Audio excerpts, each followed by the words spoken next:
Hola a todos y a todas, soy Raquel, animadora sociocultural de la Casa Municipal de las Personas Mayores de Getafe. Y en este canal voy a compartir con vosotros algunos de los cuentos de Jorge Bucay, al que seguro habéis leído alguna vez.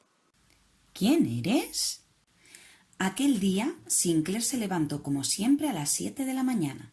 Como todos los días, arrastró sus pantuflas hasta el baño y después de ducharse, se afeitó y se perfumó. Se vistió con ropa a la moda, como era su costumbre, y bajó a la entrada a buscar su correspondencia. Allí se encontró con la primera sorpresa del día.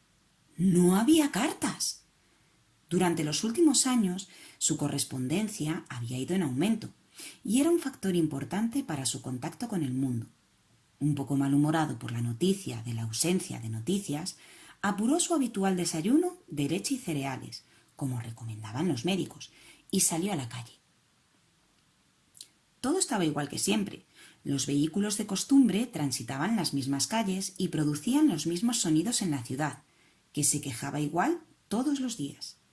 Al cruzar la plaza, casi tropezó con el profesor Exer, un viejo conocido con quien solía conversar largas horas sobre inútiles planteamientos metafísicos. Lo saludó con un gesto, pero el profesor pareció no reconocerlo. Lo llamó por su nombre, pero ya se había alejado, y Sinclair pensó que no había llegado a oírle. El día empezaba mal y parecía que empeoraba con las amenazas de aburrimiento que flotaban en su ánimo. Decidió volver a casa, a la lectura y la investigación, para esperar las cartas que con seguridad llegarían aumentadas para compensar las no recibidas antes. Esa noche el hombre no durmió bien y se despertó muy temprano. Bajó y mientras desayunaba comenzó a espiar por la ventana esperando la llegada del cartero. Por fin lo vio doblar la esquina y su corazón dio un salto. Sin embargo, el cartero pasó frente a su casa sin detenerse. Sinclair salió y lo llamó para confirmar que no había cartas para él, pero el cartero le aseguró que nada había en su saco para ese domicilio y le confirmó que no había ninguna huelga de correos ni problemas en la distribución de cartas de la ciudad. Lejos de tranquilizarlo, esto le preocupó todavía más. Algo estaba pasando y tenía que averiguar de qué se trataba. Se puso una chaqueta y se dirigió a casa de su amigo Mario. Apenas llegó, se hizo anunciar por el mayordomo y esperó en la sala de estar a su amigo, que no tardó en aparecer. Sinclair avanzó al encuentro del dueño de la casa con los brazos extendidos, pero éste se limitó a preguntar: «Perdón, señor, ¿nos conocemos?» El hombre creyó que era una broma y rió forzadamente, presionando al otro para que le sirviera una copa. El resultado fue terrible. El dueño de la casa llamó al mayordomo y le ordenó echar a la calle al extraño, que ante tal situación se descontroló y empezó a gritar y a insultar, dando aún más motivos al fornido empleado para que lo empujara con violencia a la calle. Camino de su casa, se cruzó con otros vecinos que lo ignoraron o actuaron con él como si fuera un extraño. Una idea se había apoderado de su mente. Había una confabulación en su contra, y él había cometido una extraña falta contra aquella sociedad, dado que ahora lo rechazaba tanto como algunas horas antes lo valoraba. No obstante, por más que pensaba, no podía recordar ningún hecho que pudiera haber sido tomado como ofensa, y menos aún alguno que involucrara a toda una ciudad.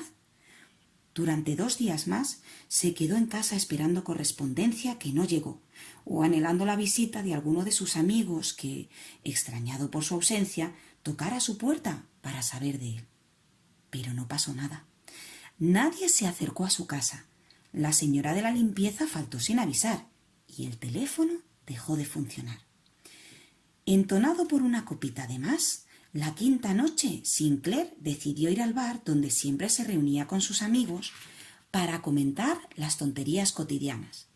Apenas entró, los vio como siempre en la mesa del rincón que solían elegir. El gordo Hans contaba el mismo viejo chiste de siempre y todos lo festejaban como de costumbre. El hombre acercó una silla y se sentó. De inmediato se hizo un lapidario silencio que denotaba lo indeseable que les parecía a todos el recién llegado. Sinclair no aguantó más. ¿Se puede saber qué os pasa a todos conmigo? Si hice algo que os molestó, decídmelo y acabemos con esto. Pero no me tratéis así porque me estoy volviendo loco. Los demás se miraron unos a otros, entre divertidos y fastidiados. Uno de ellos hizo girar su dedo índice sobre su sien, diagnosticando al recién llegado. El hombre volvió a pedir una explicación, después la suplicó y por último cayó al suelo implorando que le explicaran por qué le estaban haciendo aquello. Solo uno de ellos quiso dirigirle la palabra. Señor, ninguno de nosotros le conoce, así que no nos ha hecho nada. De hecho, ni siquiera sabemos quién es usted.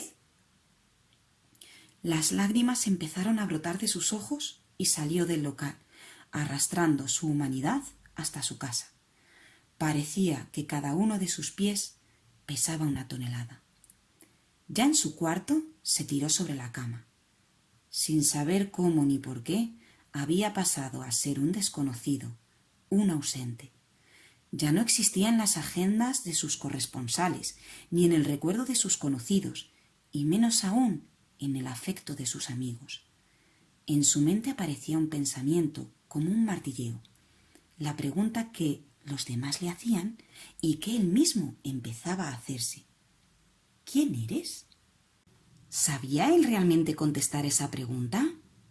Él conocía su nombre, su domicilio, la talla de su camisa, su número de documento de identidad y algunos otros datos que lo definían para los demás. Pero fuera de eso, ¿quién era verdadera, interna y profundamente? Aquellos gustos y actitudes, aquellas inclinaciones e ideas, ¿eran suyos verdaderamente?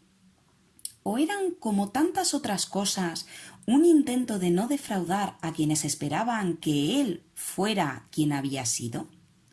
Algo empezaba a estar claro: ser un desconocido lo liberaba de tener que ser de una manera determinada. Fuera como fuera, nada cambiaría en la respuesta de los demás hacia él. Por primera vez en muchos días descubrió algo que lo tranquilizó. Esto lo ponía en una situación que le permitía actuar como quisiera, sin buscar la aprobación del mundo. Respiró hondo y sintió el aire como si fuera nuevo, entrando en sus pulmones. Se dio cuenta de que la sangre le fluía por las venas, percibió el latido de su corazón y se sorprendió de que, por primera vez, no temblaba. Ahora que, por fin, sabía que estaba solo, que siempre lo había estado, que solo se tenía a sí mismo, ahora podía reír o llorar, pero por él y no por los demás. Ahora, por fin, lo sabía. Su propia existencia no dependía de los demás. Había descubierto que le había sido necesario estar solo para poder encontrarse consigo mismo. Se durmió tranquila y profundamente y tuvo hermosos sueños. Despertó a las 10 de la mañana, descubriendo que un rayo de sol entraba a esa hora por la ventana e iluminaba su cuarto de manera maravillosa. Sin bañarse, bajó las escaleras tarareando una canción que nunca había escuchado y encontró algo debajo de su puerta: una enorme cantidad de cartas dirigidas a él. La señora de la limpieza estaba en la cocina y lo saludó como si nada hubiera sucedido.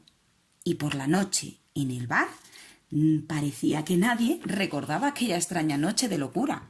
Al menos nadie se dignó a hacer ningún comentario al respecto. Todo había vuelto a la normalidad, salvo él, por suerte. Él, que nunca más tendría que rogarle a nadie que lo mirara para saber que estaba vivo. Él, que nunca más tendría que pedirle al exterior que lo definiera. Él, que nunca más sentiría miedo al rechazo. Todo era igual, salvo que aquel hombre jamás olvidaría quién era. Este cuento nos invita a reflexionar sobre el absurdo miedo que muchas veces nos invade.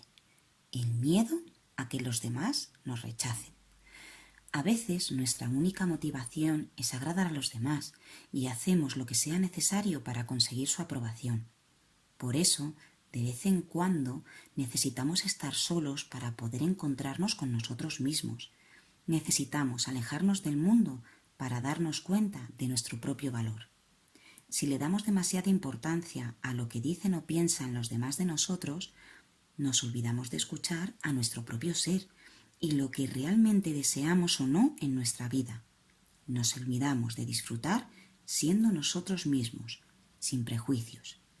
Espero que te haya gustado y que no olvides que nadie es más importante que tú.